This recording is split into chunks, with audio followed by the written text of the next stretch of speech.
ஒண்ணு சொல்றேன், எழுதி வச்சுக்கோங்க.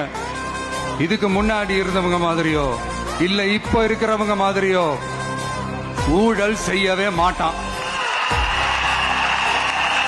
ஒரு பைசா தொட மாட்டான். எனக்கு அது அவசியமே இல்ல. புரிஞ்சுங்களா உங்களுக்கு? எனக்கு அதை தொட வேண்டிய அவசியமே இல்ல. இப்படி எதுக்குமே ஆசைப்படாத ஒருத்தன் அரசியலுக்கு வர்றான் அப்படின்னா, அவன் கண்ணு முன்னாடி ஏதாவது ஒரு தப்பு நடக்குது அப்படின்னா, அவன் கண்ணு முன்னாடி ஏதாவது இந்த மாதிரி ஒரு ஊழல் நடக்குது அப்படின்னா, அதை பார்த்துக்கிட்டு அவன் சும்மா இருப்பான்னு நினைக்கிறீங்க?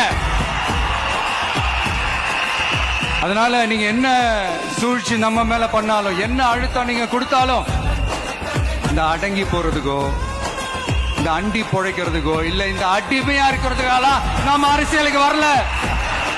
அதனால இந்த தீய சக்தியா இருக்கட்டும், இந்த ஊழல் சக்தியா இருக்கட்டும், ரெண்டு பேரும் தமிழ்நாட்டை ஆண்டவை கூடாது.